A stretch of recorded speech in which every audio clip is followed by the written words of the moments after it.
The metal corridors of the remote orbital station felt endless, echoing with the faint hum of machinery and distant footsteps of the few humans who were stationed here. Eli had been on duty for nearly 20 hours, repairing the communications array that linked the station to the outer colonies. His muscles ached, and his eyes burned from staring at the tiny holographic schematics for hours on end. By the time he finished the last diagnostic, he could barely keep his eyelids open. He stumbled down a quieter hallway, searching for the crew quarters. Most of the rooms were occupied by humans, their doors marked with standard identification panels. But at the far end of the corridor, beyond the usual quarters, he noticed an unusual door. The panel glowed softly with an unearthly hue, shifting colors in slow, fluid patterns. Curiosity and exhaustion battled within him. His mind told him to move on, but his body refused to keep walking. Eli leaned against the wall, sliding down slowly until he was sitting on the floor. The hum of the station felt strangely soothing. He had no intention of sleeping here, but his body betrayed him. In seconds, the schematics, the alarms, the endless maintenance checklists all faded from his mind. He drifted into a light sleep, curled up in the dim glow of the alien panel. Minutes passed, or maybe it was hours. Time was meaningless when fatigue ruled. A soft sound awakened him, the gentle creak of the door's mechanisms. Eli blinked blearily, his vision adjusting to a taller figure standing in the doorway. The figure was unlike anyone he had ever seen. She was tall, with skin that shimmered faintly like moonlight over water. Her eyes were large, luminous, and intelligent, reflecting colors that seemed impossible to name. Her hair floated slightly, as if even the air around her respected her presence. She wore a robe that seemed to shift and flow on its own, never settling into one shape. Eli sat up straighter, unsure whether to speak or flee. She regarded him silently for a moment, tilting her head as if assessing whether he was a threat. Then, with a quiet voice that sounded like wind through crystal, she said, "You are far from your quarters, human." "Why are you here?" Eli hesitated, embarrassed, rubbing his eyes. I was working late and I must have fallen asleep," he admitted. His voice sounded small against the vast silence of her room. "I didn't mean to," she lifted a hand, stopping him. "It does not matter." "Come inside." Eli froze. His mind screamed caution. Station regulations clearly forbade entry into another crew member's quarters, let alone one belonging to a visitor from another species. But curiosity and something more subtle, a strange pull of trust, overrode his caution. He rose slowly, following her into the room. The interior was unlike anything he had seen. The walls shimmered with a soft light, pulsing in harmony with an unseen rhythm. Plants floated in small, transparent spheres, their leaves reaching out as if sensing him. Devices hummed gently, responding to motion and thought, lights shifting according to his presence. Eli felt like he had stepped into a living painting, one that was aware of him. "Sit," she said, gesturing to a platform that extended from the wall, soft and warm. Eli lowered himself onto it, marveling at how comfortable it felt despite its strange, angular design. She moved closer, placing a small cup before him. "This is safe. Drink. It will restore your strength." Eli picked it up cautiously. The liquid shimmered with a faint, iridescent glow, smelling faintly of sweet fruit and something he could not identify. He took a careful sip. Warmth spread through his chest and limbs, easing the ache of exhaustion. He set the cup down, feeling slightly more human than before, yet aware that he was in a space entirely foreign. "I'm Eli," he said, finally finding his voice. "I work in maintenance on communications." She nodded, a subtle smile playing at her lips. "I am Lyra. I am a representative of my people, a diplomat for what little that word conveys to you." Eli tried to take in the enormity of her presence. Her species. He had heard vague reports, but nothing prepared him for this. They were rare visitors to human stations, enigmatic, intelligent, and immensely advanced. Most humans gave them cautious respect or distant curiosity, but Lyra looked at him not with suspicion, but with a kind of quiet interest that unsettled him in the best way. "I didn't expect anyone to be here," he said. "Especially not you." Lyra's eyes softened. "And I did not expect to see you here asleep on my doorstep, yet perhaps it was fate that brought you here." Eli laughed nervously, unsure what else to do. Fate. He was too tired to debate philosophy with an alien diplomat. Instead, he allowed himself to relax slightly, noticing for the first time the subtle sense of her quarters, a delicate mix of flowers, minerals, and something uniquely her own. It was calming, grounding. Lyra gestured to one of the floating plants. "Do you see how it responds to you?" Eli looked amazed as the plant's leaves shifted, bending slightly in his direction. It's alive," he murmured, "in a way you would understand. My people have learned to coexist with the life around us, to perceive it as part of our thinking." She studied him intently. "You humans are strange creatures, fragile yet capable of great courage and unexpected understanding." Eli blinked. "Fragile?" She smiled faintly. "Yes, but also remarkable. You survive in environments that would kill you, adapt to problems without waiting for instructions, and feel things deeply, even things you do not fully comprehend. These qualities are rare." He felt a warmth in his chest at her words. Few people had ever complimented him like this, not for strength or intelligence, but for simply being human. "Thank you," he said softly. I guess I just do what I can." Lyra tilted her head, her expression unreadable. "And yet it is enough. It is why you intrigue me." Eli swallowed, unsure how to respond. He had worked alongside alien technology, but never an alien being like Lyra, alive, thinking, and assessing him in ways he could barely understand. Yet there was no malice in her gaze, only curiosity, intelligence, and kindness. "You should rest," she said finally. "The work you do is important, but it does not matter if you cannot continue." Eli nodded, feeling the weight of exhaustion returning. Lyra's quarters seemed to sense this, the lights dimming slightly, the air softening. He closed his eyes for a moment, letting himself drift, not asleep, but in a state where his mind could relax without fear. Minutes passed in silence, the hum of the station blending with the soft pulses of Lyra's room. Then quietly she spoke again. "Tell me, Eli, have you ever wondered what it is like to live among my people?" He opened his eyes, curious despite himself. I think about it sometimes, but it seems impossible. Humans and your people, we are too different." Lyra shook her head. "Difference is not the same as impossibility. You have survived in a galaxy filled with threats you do not fully understand. You have curiosity and courage. That is enough to bridge gaps that seem unbridgeable." Eli blinked, the words sinking in. He felt a strange mixture of humility and hope. Perhaps he had stumbled here by accident, but maybe it was more than accident. Perhaps he was meant to learn, to see, to understand something beyond his normal human perspective. The conversation turned to lighter topics. Lyra showed him objects that defied his understanding of physics, devices that could manipulate light and gravity in ways humans had only dreamed of. He marveled at her patience as she explained without condescension, appreciating how carefully she chose her words to match his understanding. Hours passed, or what felt like hours, and Eli realized he had not thought about food, schedules, or even his duties. In Lyra's presence, the galaxy felt vast, full of possibility, and he felt small yet connected. Eventually, the exhaustion overtook him again.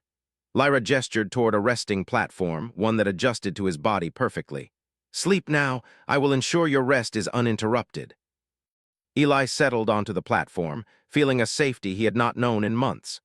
The last thing he remembered before slipping into sleep was Lyra's watchful gaze, curious and kind, as if she were studying not just him, but the nature of humanity itself. And for the first time in a long time, he dreamed not of circuits, alarms, or endless maintenance, but of a galaxy that was larger, stranger, and far more beautiful than he had ever imagined. Eli woke to the soft glow of Lyra's quarters, the lights gradually brightening as though sensing his consciousness. The floating plants gently swayed above him, their leaves brushing softly against the warm air. For a moment, he allowed himself to simply breathe, taking in the unfamiliar beauty around him. The strange serenity of her room had a calming effect that he had not felt in months. Lyra stood nearby, her eyes observing him with a quiet intensity that felt both reassuring and slightly unnerving. "You slept well," she said, her voice still carrying the melodic cadence that seemed almost musical. Yes," Eli admitted, rubbing the sleep from his eyes. "I think I needed it more than I realized." She gestured toward the center of the room, where a translucent platform hovered slightly above the floor. "Come, there is something you should see." Eli followed, his curiosity now fully awake. He had glimpsed only a fraction of her quarters before. What else could she show him? As they moved, the room seemed to shift subtly, lights dimming and brightening to guide their path, responding almost as if it were alive. Lyra reached a large observation window that looked out into the blackness of space. Beyond the glass, distant planets and stars glittered, their light refracted by the station's protective shield. Eli gasped softly, awe overtaking him. Even though he had been trained to work in space stations and had traveled across orbital platforms before, the view from Lyra's quarters was different. It was more than scenery. It felt alive. "My people have always sought to understand the universe, not just inhabit it," she explained. "We study, observe, and learn from all that surrounds us, and yet we are not infallible. There are places humans can reach, thoughts humans can conceive that are beyond our immediate understanding." Eli stared at her, trying to process her words. "You mean humans can teach your people?" Lyra's eyes glimmered. "Yes. You survive in situations that would overwhelm my species. You improvise, adapt, and persevere in ways that are unique." Eli felt a flicker of pride. He had never considered his everyday problem-solving skills in the context of interstellar diplomacy or alien comparison. But her words made him feel that perhaps his work, no matter how mundane it seemed, had value beyond what he had ever imagined. She guided him to a corner of the room where a small, translucent device hovered, pulsing with soft blue light.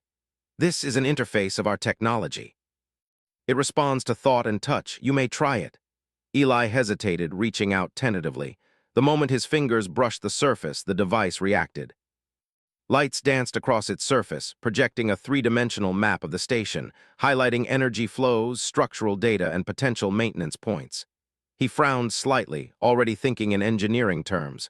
"Try moving the data," Lyra prompted. "See how it responds." He concentrated, and to his amazement, the holographic map shifted according to his focus. Sections of the station glowed as he highlighted them, revealing weaknesses in power flow and minor malfunctions he could already predict. It was intuitive, unlike any human device he had ever used. Lyra watched silently, a hint of admiration in her gaze. "You understand patterns quickly. Most of my people would take hours to see what you grasp instinctively." Eli blinked, startled by the compliment. I just notice things. It's what I do."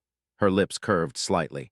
"And it is enough. You are human, yet you bring something to this world that my people rarely possess, intuition combined with courage. That combination is precious." Before Eli could respond, an alarm rang out softly throughout the station. Red lights flickered across the observation window, and Lyra's eyes narrowed. "Something is wrong," she said calmly, yet with an urgency that Eli could not miss. She gestured to the map, which now pulsed violently in certain sections. "A maintenance drone has malfunctioned in the core systems. If it is not corrected, it may cascade into a broader failure. You must assist me." Eli swallowed hard. This was no longer a gentle introduction to alien life. The station's systems were at risk, and he was being called to act. What do you want me to do?" Lyra's eyes were sharp now, assessing, calculating. "You must reroute energy to stabilize the core while I recalibrate the containment field. We must work together." He nodded, feeling a mix of adrenaline and fear. "Okay, show me what to do." She led him to a panel that seemed alive, each interface glowing with a soft, ethereal light. "Touch and focus. Feel the flow. It will guide you. Your understanding of human systems will allow you to find anomalies quickly." Eli placed his hands on the surface, the interface responding immediately to his touch. He could see the drone's energy flow, flickering irregularly, threatening to overload circuits in the station's core. He concentrated, manipulating the flow according to his instinctive understanding of energy systems. Lyra mirrored his movements on her side, recalibrating containment fields, adjusting the station's structural energy flows. They worked in silence, but their actions were synchronized, a harmony of human intuition and alien precision. Minutes stretched, each second filled with tension. Eli's hands moved with a confidence he did not know he possessed, guided by both instinct and instruction. Slowly, the system stabilized. The red warnings faded, replaced by a calm blue glow across the map. He exhaled heavily, realizing he had just helped prevent a potentially catastrophic failure. Lyra turned to him, her expression unreadable for a moment, then softened. "You have done well. You see not only with your eyes but with your mind. That is why I trust you." Eli shook his head, still catching his breath. I just did what seemed right. I didn't know if it would work." "That is precisely why it works," she said. "Confidence without arrogance, action without hesitation. You are human, and yet in this moment you are extraordinary." For the first time, Eli felt truly seen, not just as a worker or a human, but as someone capable of remarkable things. The exhaustion from the previous day was gone, replaced by a rush of awareness and excitement. Lyra gestured toward a smaller chamber nearby. Rest. You have earned it, but soon you will see more of what my world entails. There is knowledge here that few humans encounter. And there is work that only you may accomplish. Eli nodded, but before he could move, he noticed a small creature moving along the floor, a companion of Lyra, perhaps. It was small, with delicate limbs and eyes that glowed softly. It observed him curiously, tilting its head. Eli extended a hand, and the creature responded, brushing against his fingers with a gentle warmth. Lyra watched the interaction silently. They are part of my people's culture, though not human in form. They respond to trust and understanding. You have proven yourself. Eli smiled, a strange connection forming. Even amidst alien technology, alien thought, and alien danger, he felt a sense of belonging. He was a human, small and fragile by most standards, yet here he was, valued and needed. Hours passed as Lyra introduced him to the various systems of the station, explaining the purpose of each, the philosophy behind their design, and the delicate balance required to maintain harmony. Eli marveled at her patience and the depth of her understanding. She spoke not in lectures but in shared experience, allowing him to learn through action and observation. By the time Eli returned to the resting platform, the station had settled into a calm rhythm once more. He lay back, thinking about the day's events. He had learned not only about alien technology, but also about courage, trust, and the power of cooperation. He realized that humans could offer something the galaxy rarely expected: creativity, empathy, and the ability to act decisively under pressure. Lyra's presence remained comforting, a reminder that even in a vast, indifferent galaxy, connection and understanding were possible. Eli closed his eyes, sleep approaching, but his mind remained alive with possibilities. He dreamed again, but this time the dreams were filled with movement, collaboration, and discovery. He saw himself walking among stars, repairing, exploring, and learning with Lyra beside him, not as a guide, but as an equal partner in the unfolding adventure. When he woke, the station was quiet. Lyra was already at her observation window, watching the distant planets with a serene expression. Eli rose, feeling the weight of responsibility, yet buoyed by confidence he had not known before. "Are you ready to continue?" she asked, turning to him with a faint smile. "I am," he said, and meant it. Together they stepped out into the larger expanse of the station, ready to face whatever challenges awaited them. For Eli, this was no longer simply maintenance work. It was an opportunity to prove the potential of humans, to show courage, ingenuity, and heart in ways the galaxy might never have anticipated. Lyra walked beside him, silently acknowledging the bond that had formed in moments of danger and trust. She had seen what humans could do, and Eli's actions had confirmed her belief. Humans were far more remarkable than the galaxy often assumed.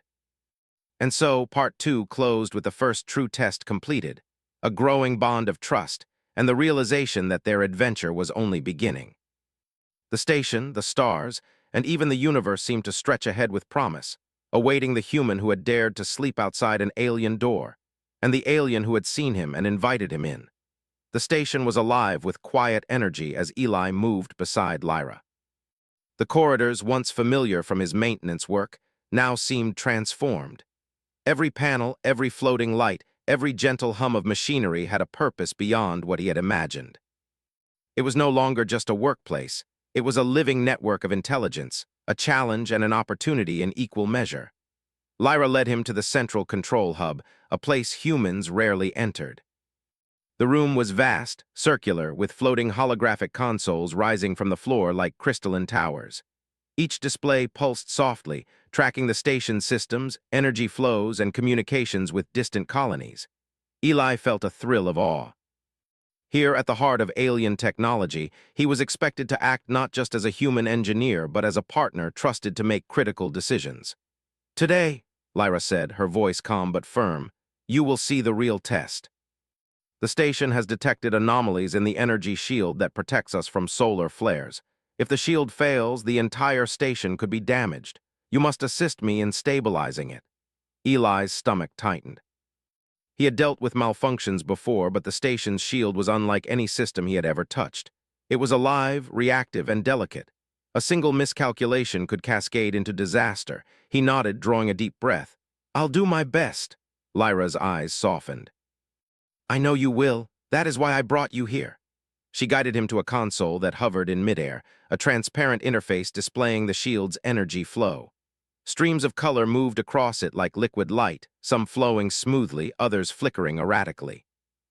Eli reached out, placing his hands over the display. Instantly, the interface responded to his touch, mapping the shield's currents in patterns that made sense to him. "Focus on the fluctuations," Lyra instructed. "Follow the flow and anticipate the weak points before they fail." Eli's mind worked quickly. He could see the areas of instability, the sections at risk of overload. His experience with human engineering allowed him to anticipate the movements of energy in ways the station's AI alone could not. He directed the flow, rerouting power to strengthen weak points while ensuring other sections were not overloaded. Lyra mirrored his actions, recalibrating the shield's containment fields and adjusting auxiliary power systems. Together, they moved as a team, a human's intuition complemented by an alien's precision. Suddenly, a warning flared across the holographic displays. One of the shield's core nodes was overheating, threatening to destabilize the entire system. Eli's heart pounded. This was the critical moment. "Divert auxiliary power to the node," Lyra commanded. Eli's hands moved quickly, manipulating the flow. He could feel the strain in the system, the pressure building, but he pushed through, relying on instinct and logic. The node stabilized, its colors shifting from a dangerous red to a calm blue. "Good," Lyra said, her voice steady, though Eli could sense the tension in her posture. "But another section is now at risk. A flare from the nearby star is approaching faster than predicted." Eli's mind raced. He had seen solar flares before in simulations, but never in real time, never with the fate of an entire station resting on his decisions. He studied the patterns, noticing a rhythm in the energy flows. He realized that by redirecting power in short, precise bursts, he could absorb the flare's impact without overloading the shield. He acted, hands moving confidently across the interface. The shield responded, bending and twisting its energy streams, absorbing the flare with a brilliance that lit the entire hub in a soft glow. Eli exhaled, relief washing over him as the displays returned to normal. Lyra turned to him, a rare smile gracing her face. "You have done well, Eli. Your actions have saved the station." Eli shook his head, still catching his breath. "I just did what seemed right. I didn't know if it would work." "And yet it did," Lyra said. "That is the difference between humans and many other beings. You act with creativity, with courage, and without hesitation. That is why I trust you." For a moment they stood in silence, the hum of the station the only sound. Eli realized he had changed. The fatigue, the doubts, the feeling of being small and insignificant, all of it had been replaced by confidence and a sense of purpose. He was a human, yes, but he was capable of extraordinary things. Lyra's voice broke the silence. "There is one more matter," she said, gesturing to a holographic display that showed an incoming message from the station's council. "They wish to meet you. They want to understand the human who saved our station." Eli's eyes widened. "Meet them here, now?" "Yes." "They will arrive in a few cycles. You must be ready." He swallowed hard. The council was composed of representatives from multiple alien species, each with their own intelligence, customs, and expectations. He had no idea how they would react to a human taking part in their systems. Lyra placed a hand on his shoulder, steadying him. "Do not fear them. Be yourself. That is what will impress them most." When the council members arrived, Eli felt a wave of intimidation. They were tall, imposing, and unlike anything he had seen.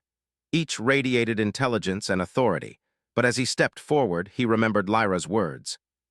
He focused, speaking clearly and confidently, explaining how he had analyzed the shield's weaknesses and acted to stabilize the system. The council listened, their expressions unreadable at first. Then, one by one, they nodded, murmuring in their own languages. Finally, a representative of a species with translucent skin and shimmering patterns spoke. "Your understanding and courage are remarkable, human. You have acted where many would hesitate. You have earned our respect." Eli felt a surge of pride. He had done it, not for recognition, not for reward, but because he believed it was the right thing to do. And in doing so, he had shown the potential of humans to a galaxy that rarely acknowledged it. Lyra's eyes met his, her gaze filled with approval and something deeper, a recognition of the bond they had formed through shared challenge and trust. Eli realized then that his life had changed forever. He was no longer just a human engineer on a distant station. He was a participant in something larger, a bridge between species, and a proof that courage and ingenuity could transcend worlds. As the council concluded their discussion and departed, Lyra turned to him. "You have proven more than your abilities, Eli. You have shown the heart and mind of your species in a way that will not be forgotten. And you have shown me something as well. Humans are not fragile. They are resilient, inventive, and capable of great loyalty." Eli smiled, a mixture of relief and accomplishment flooding through him. I never expected any of this. I just wanted to do my job, and somehow it became this." Lyra's smile widened. "Sometimes the smallest actions have the largest impact. You slept outside my door, and now you have become part of a story that will be remembered among my people. You have made a difference, Eli." He looked at her, realizing that beyond the systems, the stations, and the alien technology, there was a connection that mattered even more. The bond of trust, respect, and understanding between two very different beings. As the hours passed, Eli and Lyra walked through the station, observing the repaired systems and ensuring stability. Eli's confidence grew with each step, and Lyra's guidance allowed him to see the station not just as a machine, but as a living network that required care, understanding, and empathy. By the time they returned to her quarters, Eli felt a profound sense of belonging. He had faced challenges that tested his intellect, courage, and patience, and he had succeeded. The station, the council, and even the distant stars seemed to acknowledge his presence, welcoming him as a capable human. Lyra gestured to the floating platform, indicating that he should rest. "You have earned it, Eli. Sleep now, and know that you have made a difference, not just in the systems, but in the hearts and minds of those around you." Eli lay down, exhaustion finally catching up with him. But unlike before, this was not weariness from endless labor. This was fulfillment, a deep satisfaction from knowing that his actions mattered. He closed his eyes, drifting into sleep, the soft glow of the room comforting and familiar. And in his dreams, he did not see alarms or schematics. He saw possibilities, vast, endless, and filled with adventure. He saw himself walking among the stars, solving problems, learning, and growing. He saw Lyra beside him, not just as a guide, but as a partner in exploration, trust, and understanding. The station's hum faded into the background, and for the first time, Eli felt truly at home, not just on a distant orbital platform, but in the galaxy itself, with all its challenges, mysteries, and potential. He had slept outside an alien door once. Now he had entered a world that would never be the same again, and perhaps neither would he.